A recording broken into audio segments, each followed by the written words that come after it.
Certamente que levantar uma pergunta diante daquilo que não compreendemos é muito natural, em especial diante de algo fantástico, luminoso, ou seja, aquilo que é influenciado pelas qualidades transcendentais da divindade.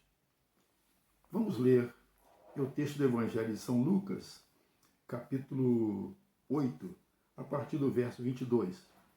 E esse texto nos fala assim: E aconteceu que num daqueles dias entrou num barco com seus discípulos e disse-lhes: Passemos para outra banda do lago.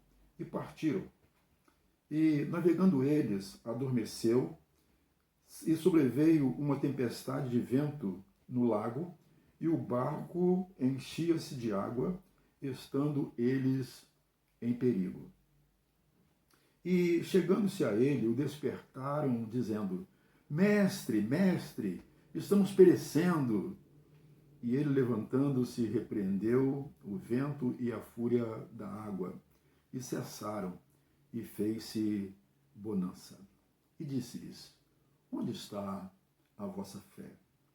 E eles, temendo e maravilhados, dizendo uns aos outros: Quem é este que até os ventos e a água manda e lhe obedecem?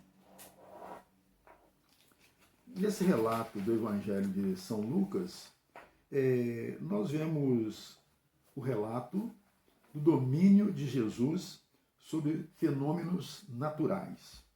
Os discípulos ficaram extasiados, maravilhados e atordoados nos seus sentimentos. E, não compreendendo os fatos, perguntaram: Quem é este que até o vento e a água manda e lhe obedecem? A resposta a essa pergunta não pode ser dada somente pelo texto que nós lemos.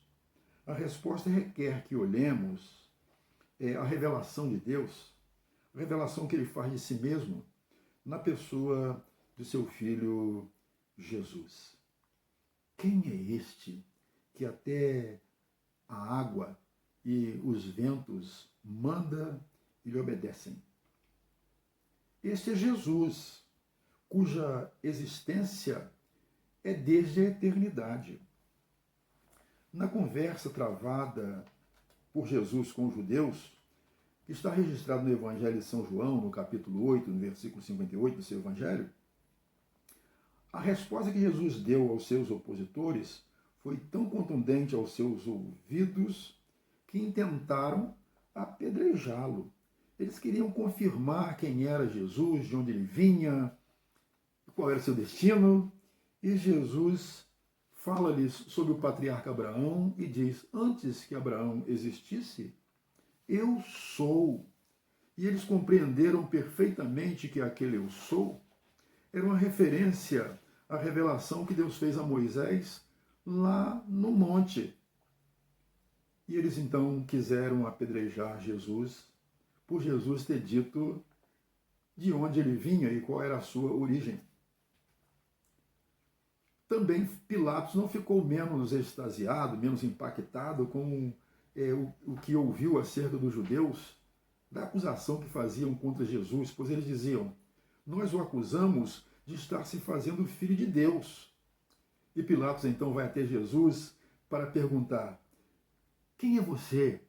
De onde você é? E ele disse: De onde és tu?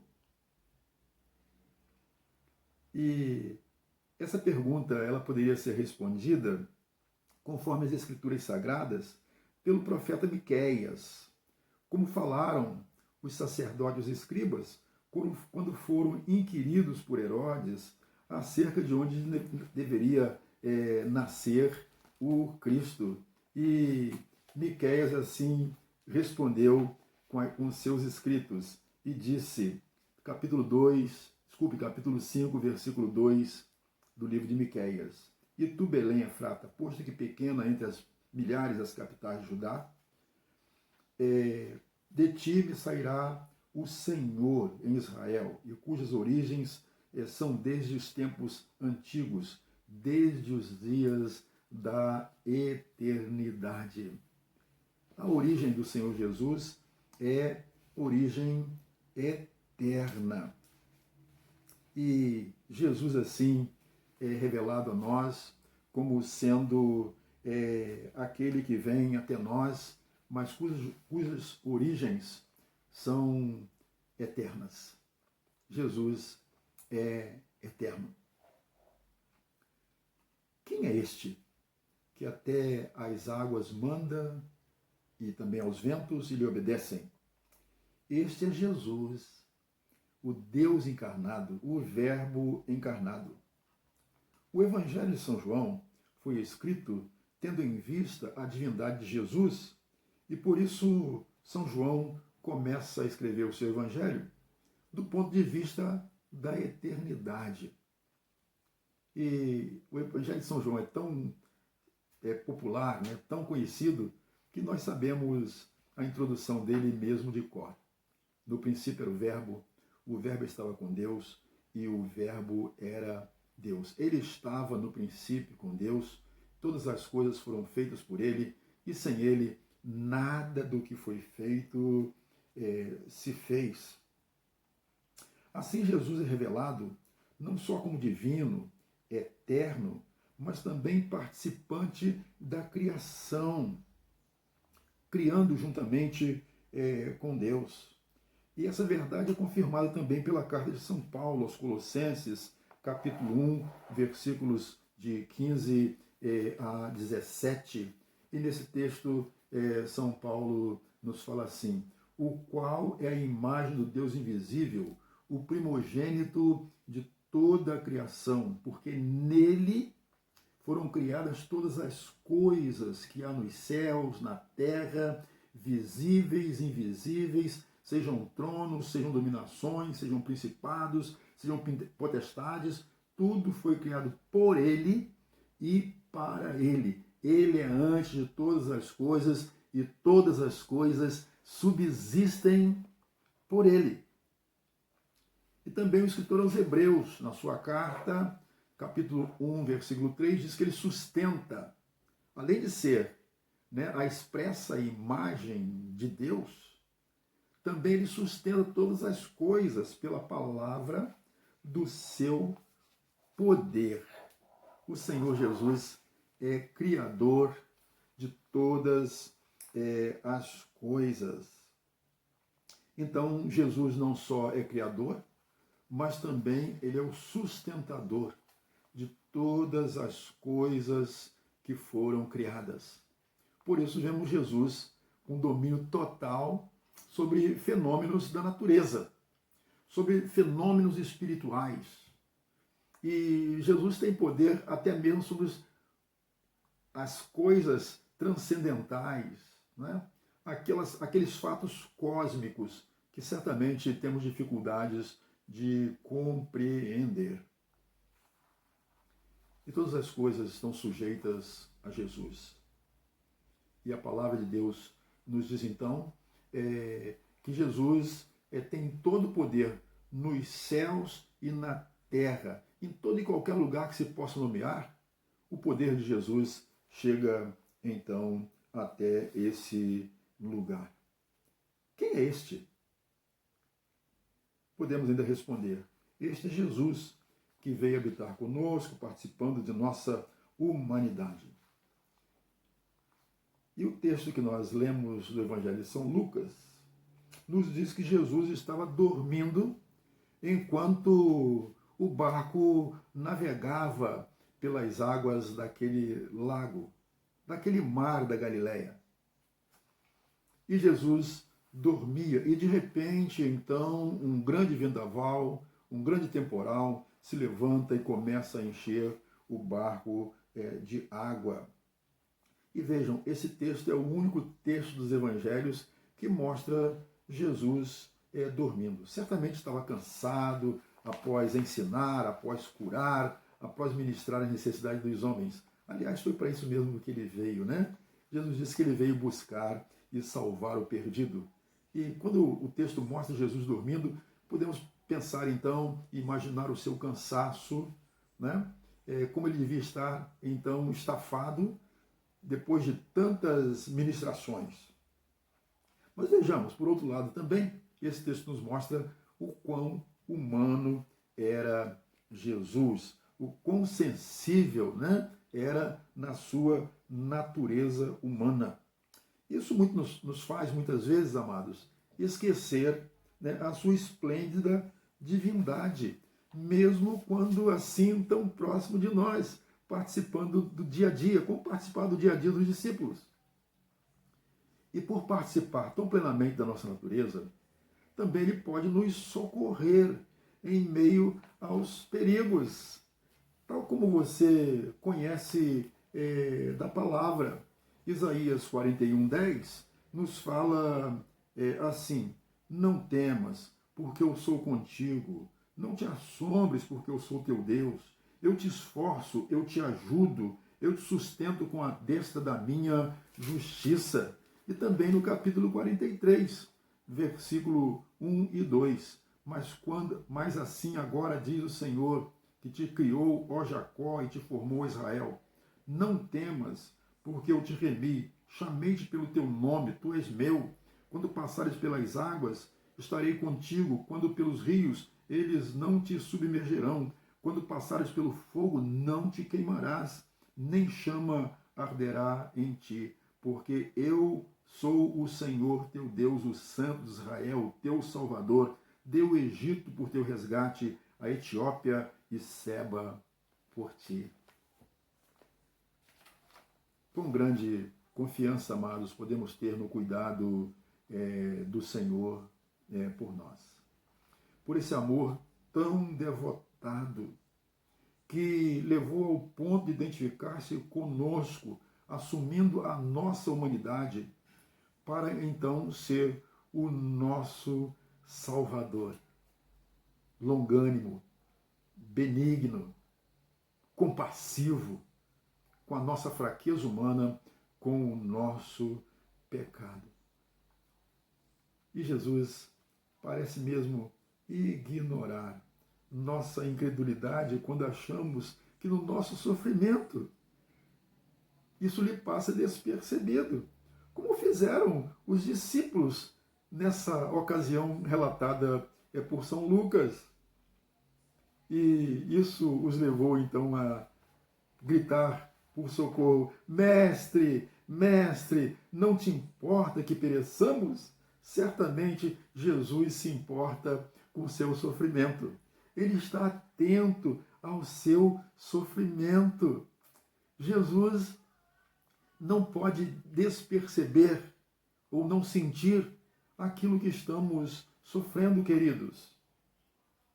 Ele se levanta, repreende a fúria das águas e do vento e faz-se bonança.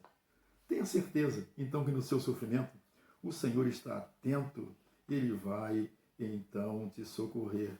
Quero ler com você o Salmo 46, que é muito interessante a esse propósito, porque fala algo do cuidado de Deus. Diz assim o Salmo 46, Deus é o nosso refúgio e fortaleza, socorro bem presente na angústia, pelo que não temeremos, ainda que a terra se mude, ainda que os montes se transportem para o meio dos mares, ainda que as águas rujam e se perturbem, ainda que os montes se abalem pela sua braveza. Há um rio cujas correntes alegram a cidade de Deus, o santuário das moradas do Altíssimo. Deus está no meio dela, não será abalada. Deus ajudará ao romper da manhã. As nações se embraveceram, os reinos se moveram. Ele levantou a sua voz e a terra se derreteu. O Senhor dos Exércitos está conosco, o Deus de Jacó é o nosso refúgio. Deus está bem presente, querido, conosco nas nossas angústias. Ele vai socorrer e vai assim nos abençoar. E depois de nos socorrer, pacientemente nos faz refletir didaticamente sobre a experiência. E depois daquela experiência de pavor dos discípulos, de um grito sofrido por socorro: Mestre, Mestre, não se dá que pereçamos? Jesus então lhes pergunta: Por que temeis, homens de pequena fé? Isso conforme Mateus capítulo 8, versículo 26. Ou conforme Lucas, onde está a vossa fé? Ou ainda, por que sois tão tímidos, ainda não tendes fé? Como nos pergunta Marcos no seu evangelho. De certo, muitas das nossas inquietações são parte da nossa pequena fé. A fé pequena não nos permite ver além das circunstâncias, mesmo tendo a promessa do Senhor de não nos abandonar à própria sorte. O escritor dos Hebreus diz assim: o Senhor é o meu ajudador, não temerei o que me possa fazer o homem, de maneira nenhuma te deixarei. E o Senhor Jesus mesmo disse, capítulo 28 de Mateus, que eis que estou convosco todos os dias, até a consumação dos séculos. Temor e maravilha sempre tomarão conta de nós quando o Senhor nos envolver com a sua graça, socorrendo-nos em meio às tempestades da vida. Tenha certeza que na sua luta, na tempestade que você enfrenta agora, o Senhor está atento. Ele está vendo e Ele vai te socorrer. Mesmo quando parece que o Senhor está demorando, que Ele está dormindo, esperemos, irmãos, com confiança. O Salmo 121, que assim diz: elevo os meus olhos para os montes, de onde me virá o socorro? O meu socorro vem do Senhor, que fez os céus e a terra. Não deixará vacilar o teu pé. Aquele que te guarda não tosquenejará. Eis que não tosquenejará e nem dormitará o guarda de Israel. O Senhor é quem te guarda, o Senhor é a tua sombra e a tua direita. O sol não te molestará de dia, nem a lua de noite. O Senhor te guardará de todo mal. Ele guardará a tua alma. O Senhor guarda a tua entrada e a tua saída, desde agora e para sempre. Quem é este que até os ventos e a água manda e lhe obedecem? Este é Jesus, o Deus eterno. Quem é este? Este é Jesus, o Deus Criador, sustentador de todas as coisas. Quem é este? Este é Jesus, aquele que tornou-se homem para identificar-se com a nossa humanidade e fragilidade e ser o nosso perfeito Salvador, morrendo por nós no Calvário, ressuscitando e oferecendo-nos uma completa salvação. Este é Jesus, que nos socorre nas tempestades da vida e nos salva, agora e eternamente. Glória a Deus, graça e paz.